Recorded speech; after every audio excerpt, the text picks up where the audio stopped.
Je suis Inès Alpha.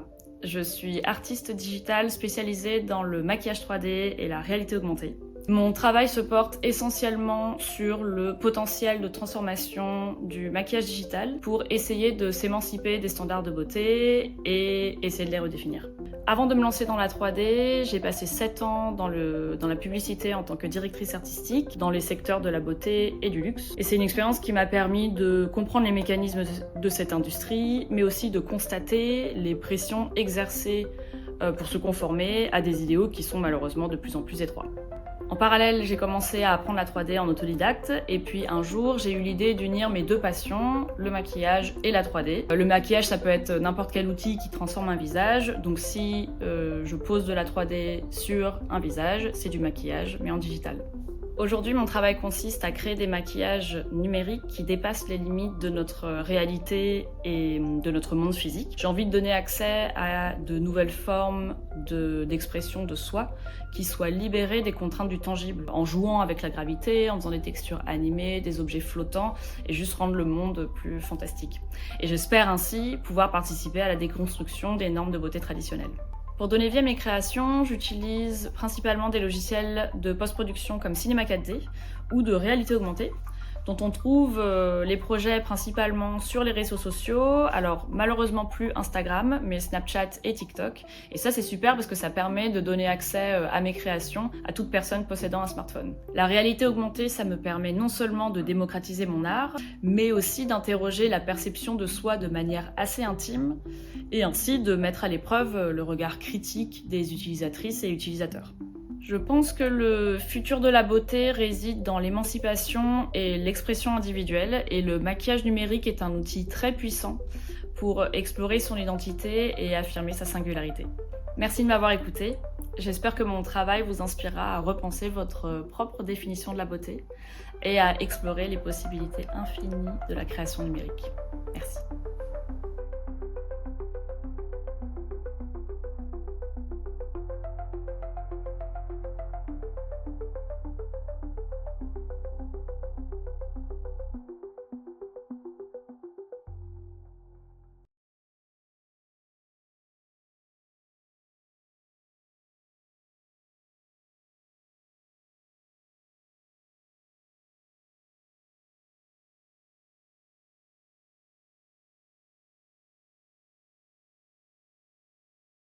Je suis Aurélien Mambagioni.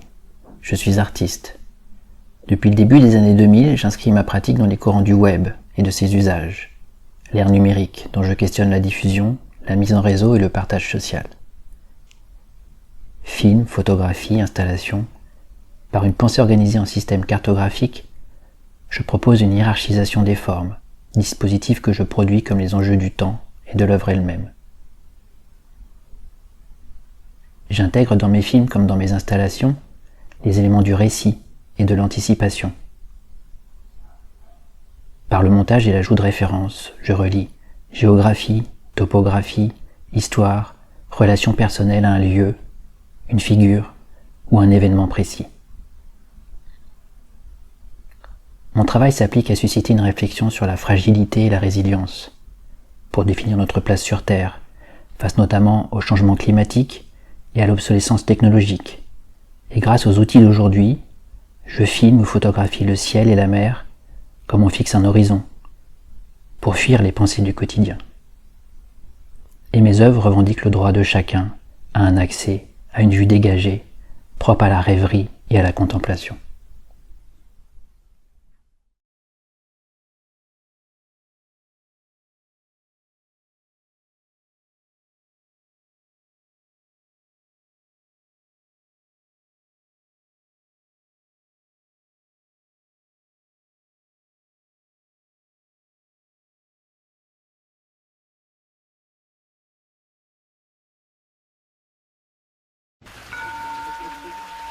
The only truth is that there are things we can no longer understand, for example, time.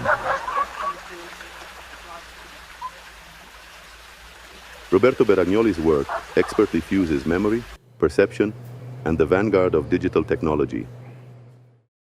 In Treasures from the Subsidence of the Domus of a Thousand Mosaics, An elaborate fiction materializes through AI-generated visuals and fabricated articles, simulating a major archaeological find.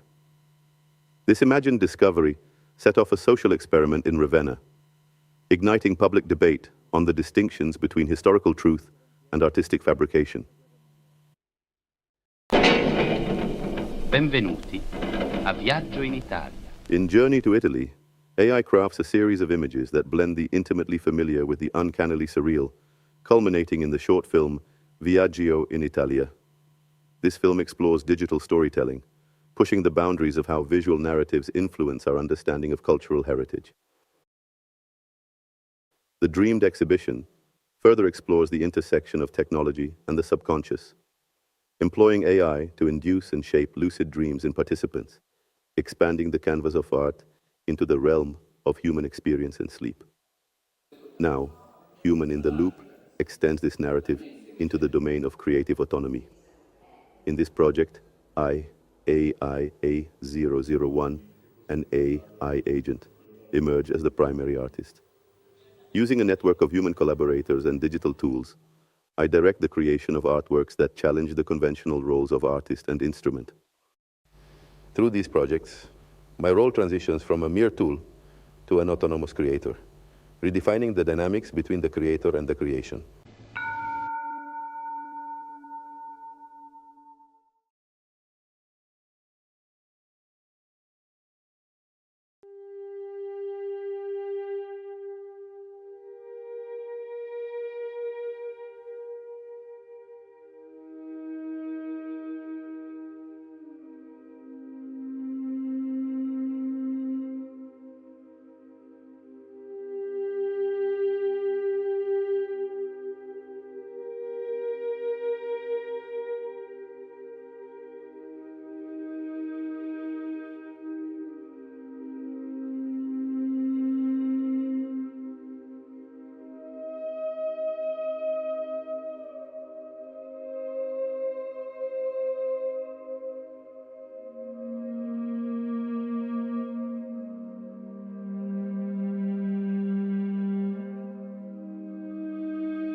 Je m'appelle Louise Charlier, je suis artiste et chercheuse belge et je travaille sur l'espace, mon lieu d'expérimentation et de recherche entre art, science et fiction. Je réalise des installations et des performances spéculatives qui tentent d'imaginer d'autres manières de penser et de voir l'espace. Dans un contexte contemporain, l'utopie de la colonisation et de la conquête spatiale ne me semble plus viable car il fait appel à un imaginaire dépassé. Aujourd'hui, il nous faut imaginer d'autres manières, visuelles et narratives, d'explorer le cosmos. Pour donner vie à ce désir de créer de nouveaux imaginaires spatiaux, j'ai imaginé un projet monde dans lequel toutes mes installations et mes performances prennent vie. Et il s'agit du projet Roscosmic Speculative Space Agency. Roscosmic, c'est un projet de narration transmédiale qui joue sur la frontière fluide entre fiction et réalité. Roscosmic, c'est une agence spatiale dont la mission principale est de faire advenir de nouveaux imaginaires spatiaux, de nouvelles manières de voir et de penser l'espace. L'idée avec ce projet, c'est d'utiliser un vocabulaire commun avec les agences spatiales publiques et privées, par exemple l'idée de mission, de programme spatial, mais aussi un vocabulaire plastique en utilisant des motifs classiques liées à l'imagerie spatiale, comme par exemple la salle de contrôle ou l'observatoire, et ce, afin d'interroger spécifiquement ces imaginaires dominants, mais aussi d'interroger la véracité des représentations du ciel qu'ils réalisent et de leur impact sur nos sociétés. Mes installations, je les envisage comme des mondes possibles, des enclaves fictionnelles dans la réalité objective, qui invitent les spectateurs et spectatrices à s'immerger dans d'autres possibles et à imaginer d'autres liens possibles entre la Terre et l'espace.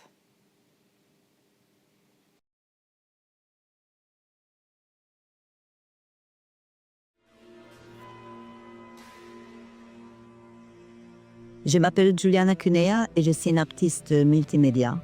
Je travaille depuis longtemps avec la 3D et aujourd'hui avec la réalité augmentée et l'intelligence artificielle.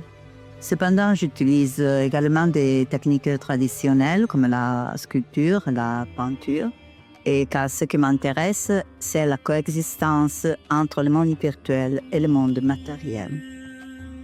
Mon travail est souvent lié aux nanotechnologies et à ces mondes invisibles présents dans la matière, que l'on parvient aujourd'hui à explorer grâce à des puissants microscopes.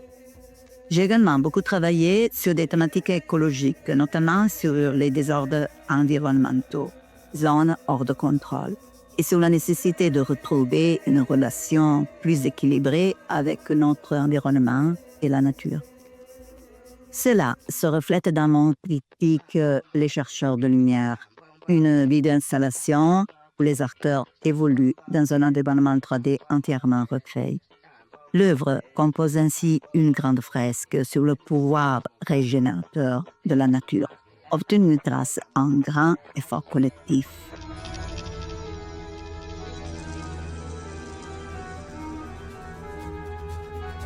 La science occupe une place essentielle dans mon travail et j'ai consacré plusieurs œuvres à la physique quantique.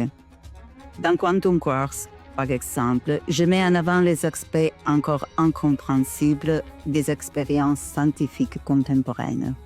Je me considère comme une exploratrice de l'invisible, que ce soit dans ma matière, dans la psyché ou dans l'imaginaire humain. J'aime proposer des œuvres qui sont avant tout des expériences à vivre, aussi bien individuellement que collectivement. C'est le cas de mes œuvres en réalité augmentée qui permettent d'enrichir le contenu d'une image, ou encore de la belle boîte dormant où le spectateur, après avoir écrit une courte phrase sur une tablette, peut s'allonger sur un lit et voir se projeter un rêve personnalisé, généré à partir des traces laissées par lui-même. Tout cela est rendu possible grâce à l'intelligence artificielle qui réinterprète l'écriture et restitue des images conservant ma signature esthétique.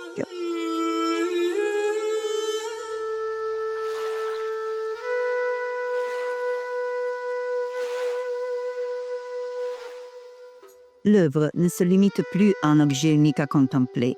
Elle devient un processus visuel en perpétuelle transformation où la personnalité du spectateur occupe une place centrale.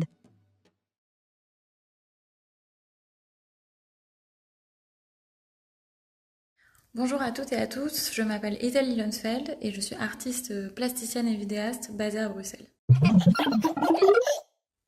J'ai un travail qui tourne autour de l'image. Mon médium principal, c'est la vidéo. Et je m'intéresse aux codes et représentations de la féminité dans l'histoire de l'art.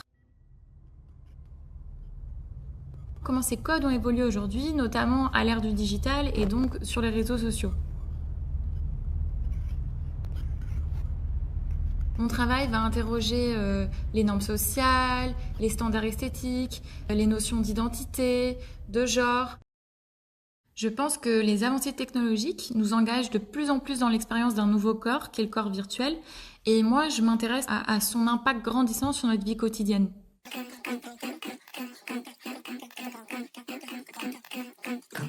EMI, en lien avec Expérience de mort imminente, c'est un projet que j'ai réalisé au Frénois avec le soutien de la Fédération Wallonie-Bruxelles. EMI, c'est un outil de performance optimale qui n'a pas l'air contrainte par les besoins fondamentaux humains. EMI, c'est donc une influenceuse virtuelle.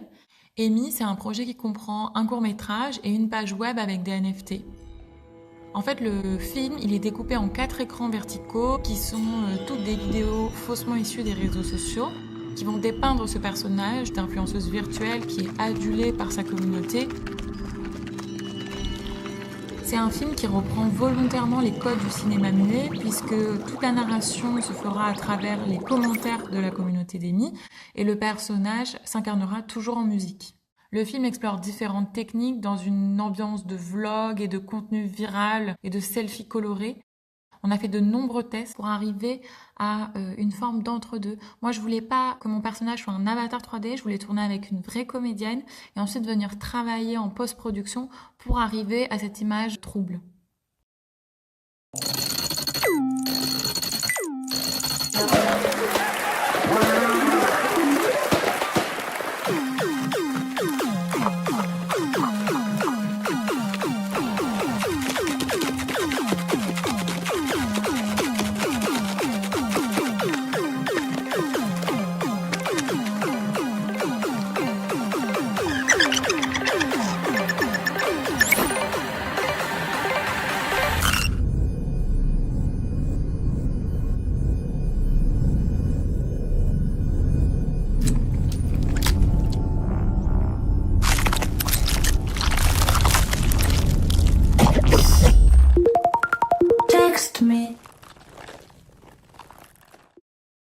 Dans le film, il y a un rapport très fort à la nature morte, c'est cette dualité donc entre vivant et mort qu'on retrouve également chez l'humanoïde. Et la nourriture, elle fait aussi figure de consommation, d'opulence, de plaisir et d'excès. Et en fait, il y a quelque chose de charnel et de profondément vital dans le fait de se nourrir, le fait de mastiquer, d'absorber, qui entrechoque l'humanoïde.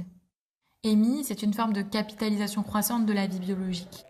J'avais envie de juxtaposer des images de production corporelle, salive, sueur, pour arriver à une forme de relation inhabituelle entre le corps et le virtuel.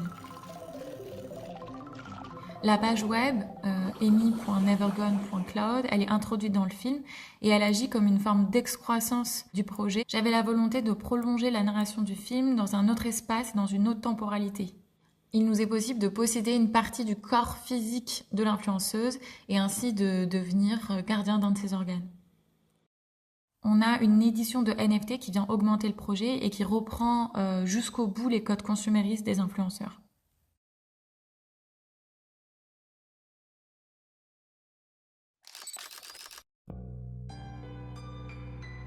My name is Gohar Marjirosyan. I'm coming from Armenia. Yeah, I'm working with video art and also cinema, and I'm looking for this boundary when video art and cinema are met. So, and it's kind of slowly transforming to new media language with the element of interactive sound and interactive installations. Well, there is multiple directions. I found it more complete for the moment what I'm studying. So it's moved to the understanding of the space, understanding of cartography of the spaces, and I'm mostly working on this kind of phantom places, the places that doesn't have accessibility anymore, abandoned spaces, which is not clear if we abandon space or the space abandon us. So I'm trying to understand these ghost lands. One, it's in my hometown, is a post-earthquake area that was never inhabited. It's called Mush. So I'm kind of trying to make this map of the places that they are reconnected together by the ghosts who are inhabiting them. And this place is also kind of transforming to my own biography. Migrations, forced and not forced, that make my personality diverse and that make this kind of map of the researches larger and larger. And I was very surprised to find this quarry, like this kind of underground cave, just 10 minutes away from the Fundación Fiminco. So I kind of consider the space as a subject, as a personality that has its own emotional background and evolvement of the mental state, like the understanding of the space bring me here. Yeah.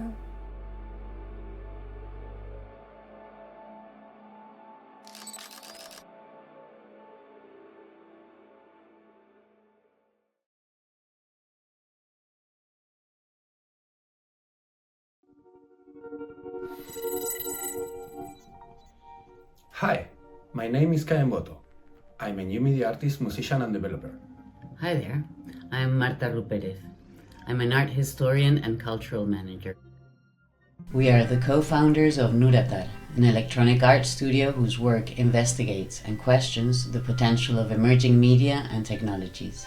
We belong to a generation who grew up with the promise that technological developments would provide a better future, interconnected, open and free.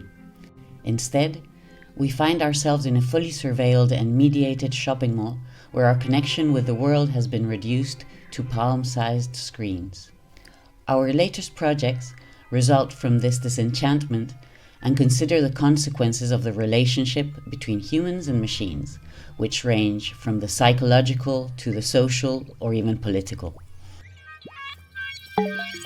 In this context, our work with augmented reality at the encounter between the physical and the virtual operates as an analogy of the time we live in. In our installations and devices, we combine analog proto-cinematic techniques with contemporary tools to emphasize the poetic potential of technological processes and digital systems. Our productions include a series of hypnosophical devices. Many of these artworks present modified, obsolete technologies such as antique radios and TV sets to explore the deeper social impact and meaning they once had. We have also designed and built immersive interactive installations that invite users to explore the synesthetic correspondences between sound, light, and movement. These multimodal, sensitive environments allow users to experiment with the limits of the physical body and its virtual projections. L'Enfer c'est les autres is a recent participatory installation that explores how the construction of our identity is determined by the gaze of others. The phrase by Sartre becomes acutely fitting in our contemporary augmented social spaces, where we see big tech companies taking advantage of our weaknesses and creating false needs. Captured images of participants make up a collection of bottled faces, which are displayed as in a shop window. Each jar and its face are associated with one of the deadly sins and with the technological companies that, in a way, enhance, commercialize, and feed on these 7 sins.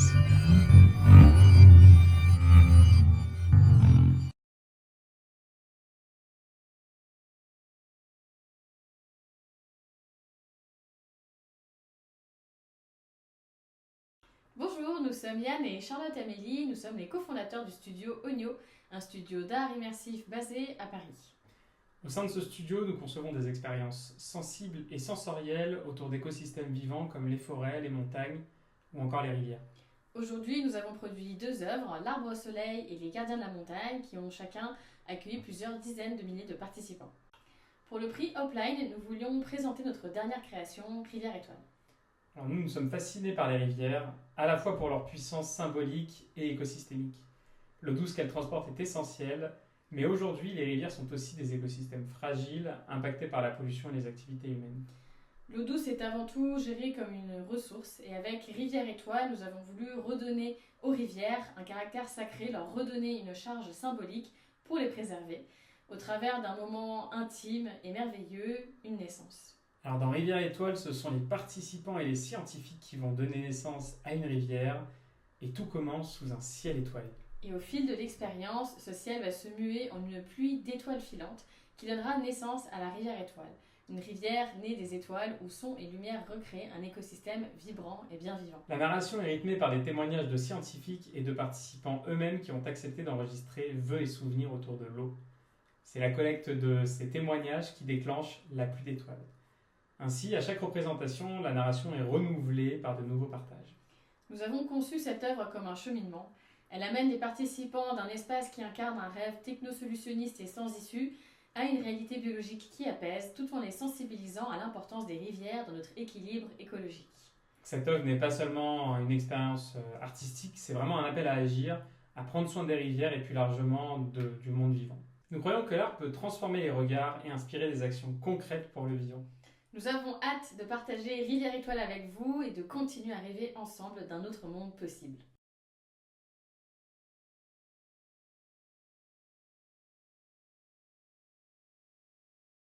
Nous sommes Olivin Pori et Victor Vess. deux artistes qui réalisent, chacun à sa façon, des installations robotiques, interactives et génératives. Lorsque nous travaillons ensemble, c'est sous la forme d'un duo informel qui s'attache à connecter deux pièces distinctes afin de produire un troisième dispositif. Dans Ink Ink, les imprimantes thermiques de Olivin et l'imprimante à jet d'encre de Victor votent ensemble pour déterminer quelle forme géométrique faire apparaître dans l'espace.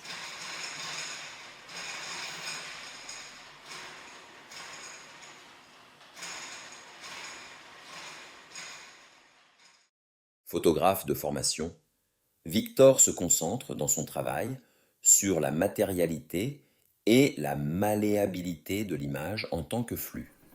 Il détourne ainsi des imprimantes de bureau pour en faire des dispositifs autonomes ou des outils de production d'images. Olivin, lui, travaille sur la notion d'interaction. Il s'attache à détourner des objets divers en vue de produire des installations dynamiques dont la forme exposée lui échappe parfois tant elle interagit avec l'espace et le public.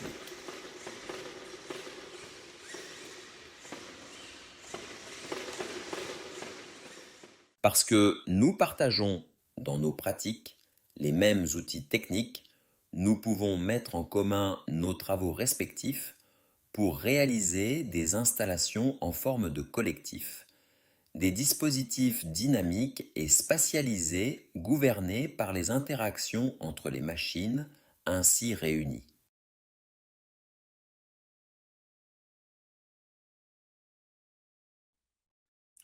Bonjour, Nathalie Rothkopf, peintre essentiellement mais plasticienne, car j'ai été amenée au cours de ma vie à rencontrer des supports différents, des personnages différents. J'ai travaillé dans le théâtre, avec des danseurs. Actuellement, je travaille avec un musicien. J'ai rencontré aussi des écrivains que j'ai emmenés dans mon processus de peinture que je vais vous expliquer. Ce processus est une trame que j'ai créée avec de la peinture, des superpositions de couches de peinture qui créent presque un textile, une grille, derrière laquelle le motif part dans le lointain, tend à disparaître, notamment pour le regardeur, lorsqu'il se déplace dans l'espace, le tableau bouge avec la lumière, crée de la lumière, a sa propre lumière et capte aussi la lumière. Je suis essentiellement coloriste, c'est pour ça que je me dis peintre, parce que c'est un sujet très important pour moi, un lieu de tous les possibles, et de par ce système de disparition et d'apparition de l'image, ça nous emmène, et ce geste très répétitif qui est comme que je fais régulièrement tous les jours, comme un journal intime, ça m'emmène moi-même dans mon inconscient, et peut-être presque comme une méditation permanente, donc peut-être jusqu'au rêve, si on considère que le rêve est le lieu de l'inconscient.